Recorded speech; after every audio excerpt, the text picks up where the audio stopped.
Ô Vassoler, o ateísmo é uma religião? E aí, quando vocês ouvem essa pergunta, um gosto de contrassenso como que se materializa no céu da boca e chove até a língua, goteja até a língua. Ateísmo? Religião? Como assim? O ateísmo não é a negação da existência de Deus? Nesse sentido, como é que o ateísmo poderia ser uma religião? É isso que eu quero discutir com vocês aqui, nesse Vassoler Responde. Vamos lá.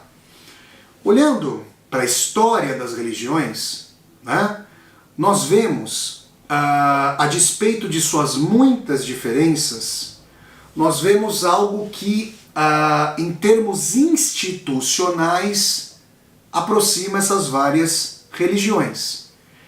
Muitas dessas religiões tradicionais tendem a lançar mão de uma noção de verdade que seria inerente a seu próprio sistema referencial.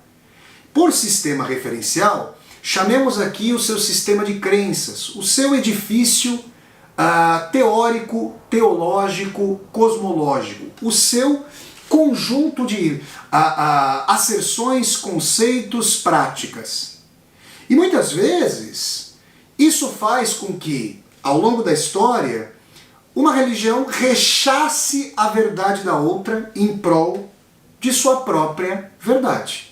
Então aqui eu não estou dando nome para essa ou aquela religião, mas estou fazendo uma redução estrutural, uma retirada da medula, do tutano, tirando um raio-x da relação das religiões entre si e da percepção que uma religião historicamente configurada tende a ter do seu sistema de crenças em relação a ela própria e em relação às demais. Ou seja, tende a acontecer que a verdade pertenceria a esta religião, mas não a essa e àquela.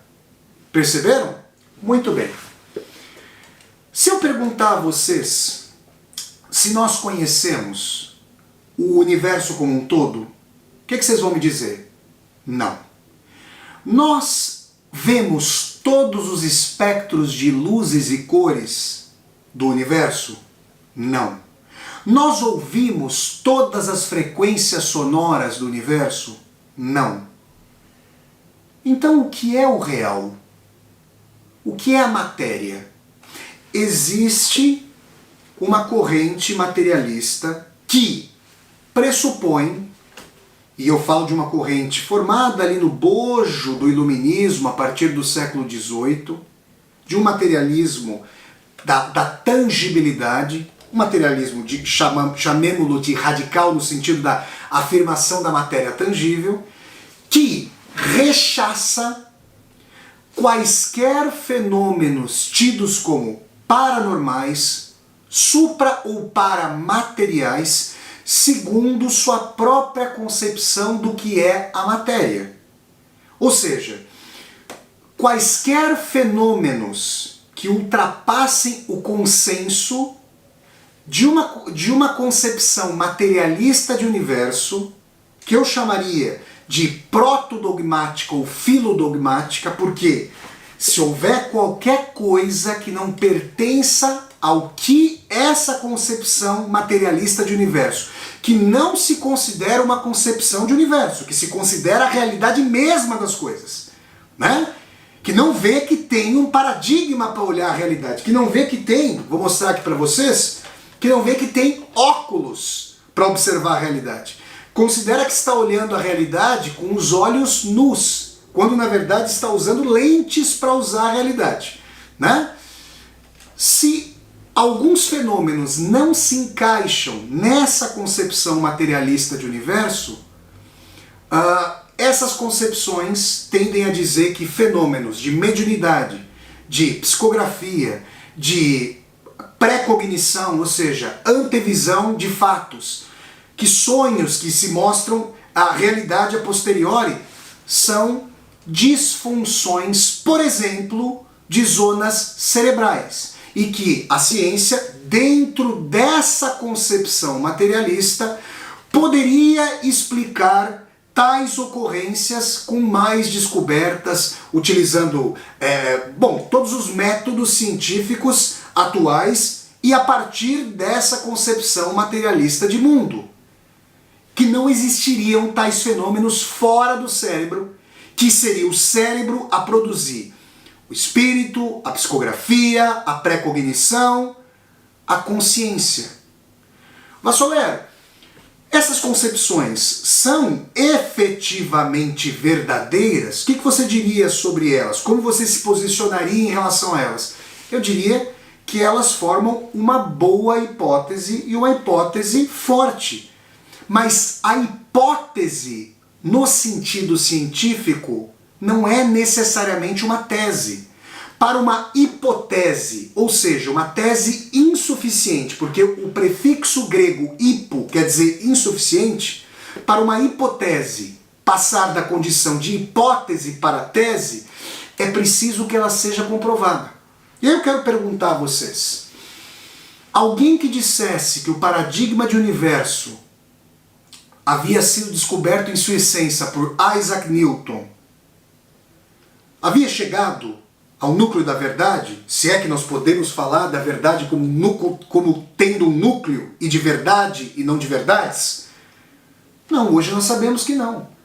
Nós sabemos que o relativismo einsteiniano vai além da concepção mecânica de universo de Isaac Newton.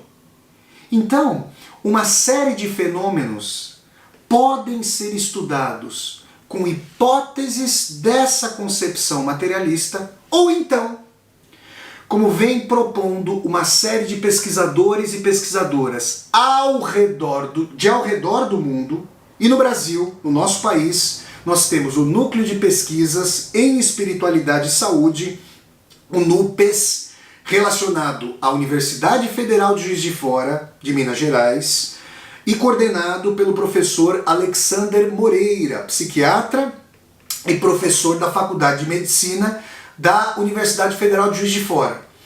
O NUPES, coordenado pelo professor Alexander Moreira, vem tentando fazer essa correlação entre espiritualidade e saúde, com uma abordagem metodológica dubitativa, tentando propor novos paradigmas expandidos em relação a essas correntes materialistas que não se veem como correntes, como concepções, como paradigmas, mas que acham que alcançaram o nômeno da realidade, a realidade mesma, né? Para usar o nômeno aqui, o termo kantiano. Então, os pesquisadores e pesquisadoras do NUPES chegaram a lançar, no Brasil e no exterior, o Manifesto Pós-Materialista, propondo que a dimensão fisicalista, a dimensão de natureza, não seria contraposta ao materialismo, mas pressuporia as hipóteses materialistas e também o materialismo expandido. Por que não falar em natureza expandida, em fenômenos que não são sobrenaturais, mas que pressupõem estados da matéria que nós ainda não conhecemos, cujas leis nós ainda não conhecemos, mas que também são regidos eventualmente por leis, e que são estados da matéria para além do que a ciência até o presente momento pôde descobrir. Enquanto essas correntes materialistas falam da pré-cognição, ou seja, da antevisão de fenômenos que algumas pessoas têm. Algumas pessoas sonham com coisas que depois, independentemente da vontade delas e de essas coisas se relacionarem com elas diretamente, ou seja, com pessoas e coisas com elas diretamente relacionadas, essas coisas tendem a acontecer. Como é que um fenômeno assim, como é que o fenômeno do déjà vu, uma pessoa que nasce numa cidade X e tem reminiscências, memórias de uma cidade fora do seu país, com ruas que essa pessoa não conhece, com pessoas que essa pessoa não conhece, não conheceu, porque inclusive já morreram, e essa pessoa tem reminiscências. Vocês poderiam dizer, ora, existe aí a possibilidade de haver uma falsificação, uma mistificação, um charlatanismo. Sim, é possível estudar por esse prisma, mas uma vez que essas hipóteses são afastadas, se o materialismo, com as suas concepções e paradigmas, não consegue dar conta de explicações nesse sentido, talvez, dentro da corrente materialistas, novas descobertas tenham que ser feitas, ou talvez existam fenômenos para os quais, já há quase um século, a ciência, com esse paradigma materialismo, não vem dando atenção suficiente, mas que pesquisadores e pesquisadoras de ao redor do mundo querem investigar com a dúvida e não com as certezas.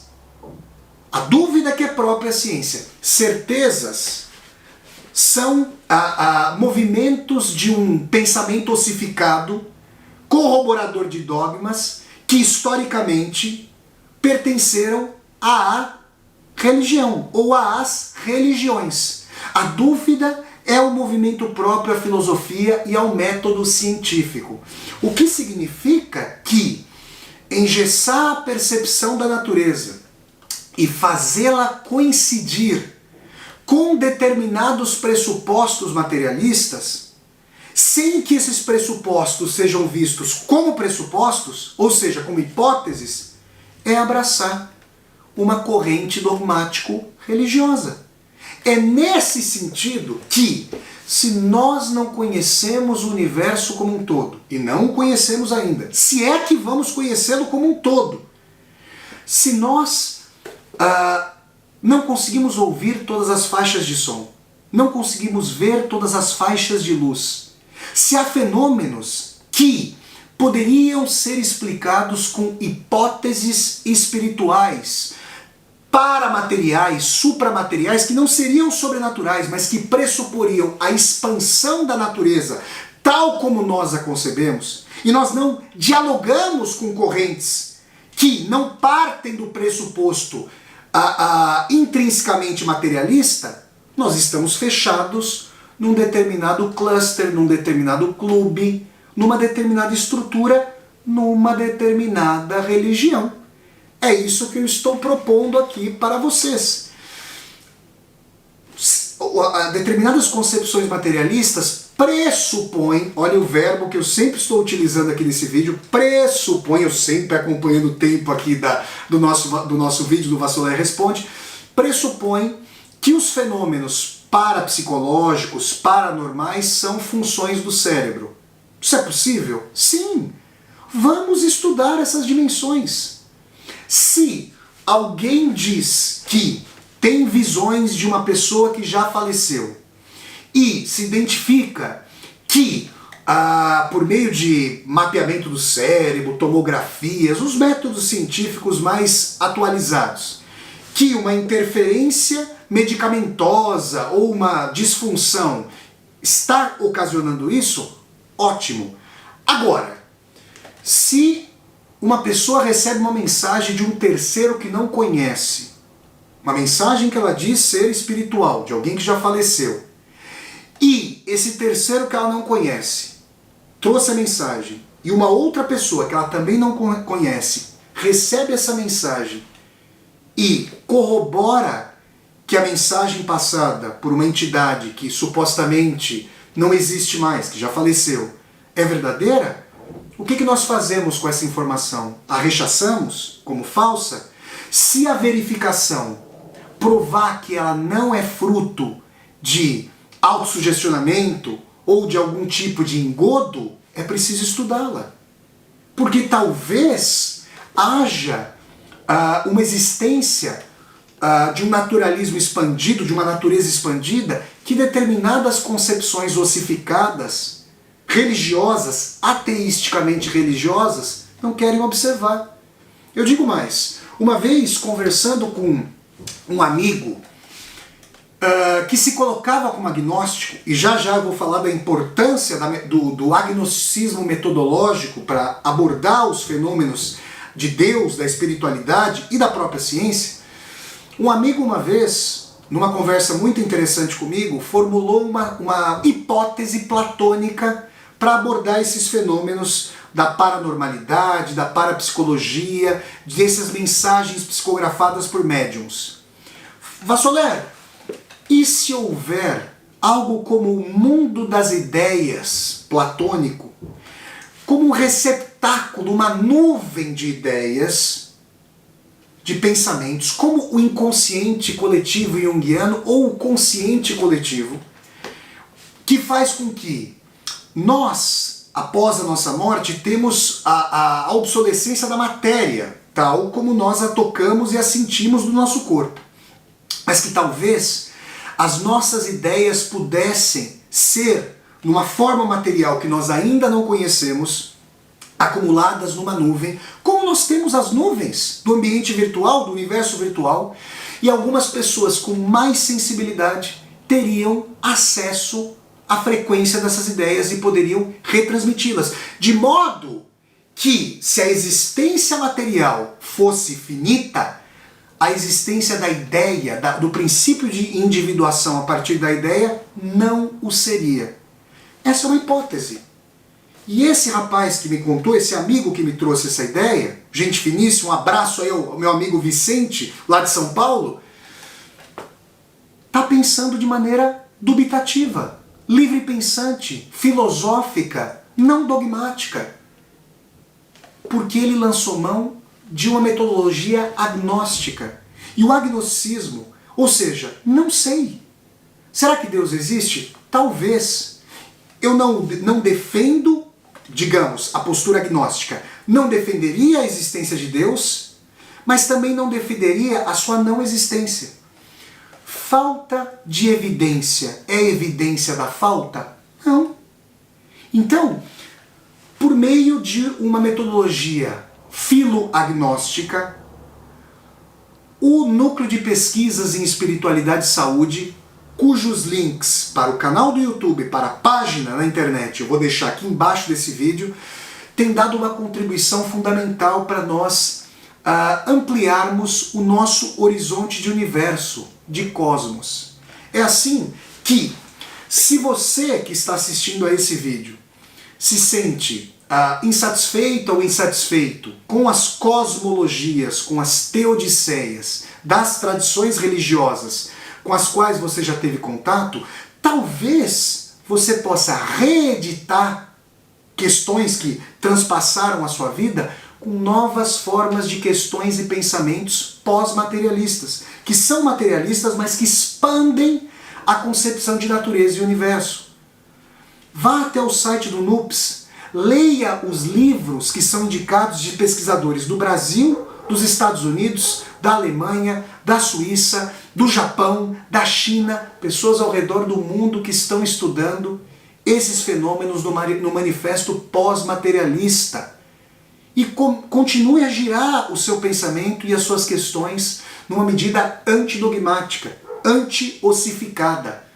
É assim que talvez haja a possibilidade do exercício da espiritualidade num horizonte pós-religioso, num horizonte em que cada revelação é provisória, como no âmbito da história das ideias, da história da filosofia, da história da ciência, da história da arte, com as várias correntes que vão ali dialogando umas com as outras, se superando no sentido das contribuições.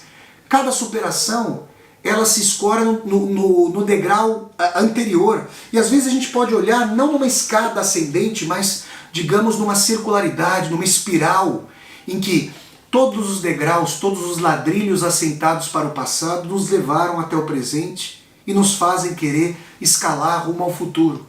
Essa é a dimensão que eu proponho aqui no meu canal do YouTube, e é por isso que eu abro cada vídeo do meu canal com a máxima: eu sou humano e, portanto, nada do que é humano me é estranho.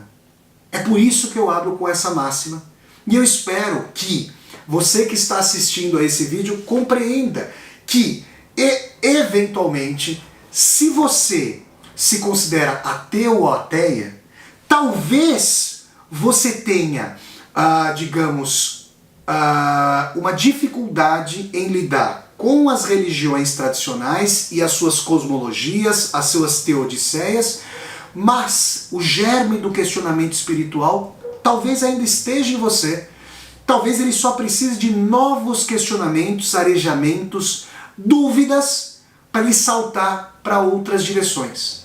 E aqui eu digo, um materialismo que não se abre para a dúvida, um ceticismo que não duvida de si próprio, pode se ossificar em termos dogmáticos e religiosos. E nesse sentido, o ateísmo é mais religioso ou tem uma natureza religiosa que o agnosticismo, livre pensante, dubitativo, não tem.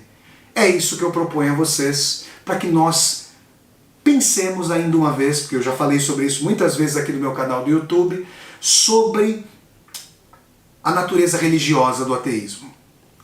Se vocês gostaram de mais esse vídeo do Vassoler Responde, deem um like no vídeo, curtam o vídeo, disseminem esse vídeo pelas redes sociais para que nós possamos chegar a cada vez mais e mais pessoas. Se você está chegando ao meu canal pela primeira vez, seja muito bem-vindo e bem-vindo. Eu peço que você se inscreva aqui no meu canal, toque a sinetinha para poder receber as notificações e deixe aqui embaixo seu comentário para que nós possamos conversar. E mais, aqui embaixo desse vídeo você vai encontrar uma tecla chamada Seja Membro.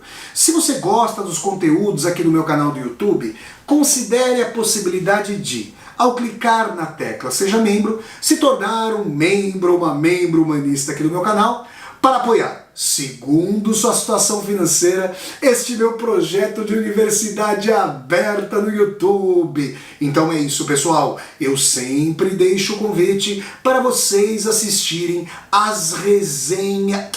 não são as resenhas, aos vídeos do Vassoler Responde, que acontece todas as quartas-feiras, às 8 horas da noite, horário de Brasília, no nosso Brasil. Então até o próximo Vassoler Responde, pessoal, e tchau, tchau!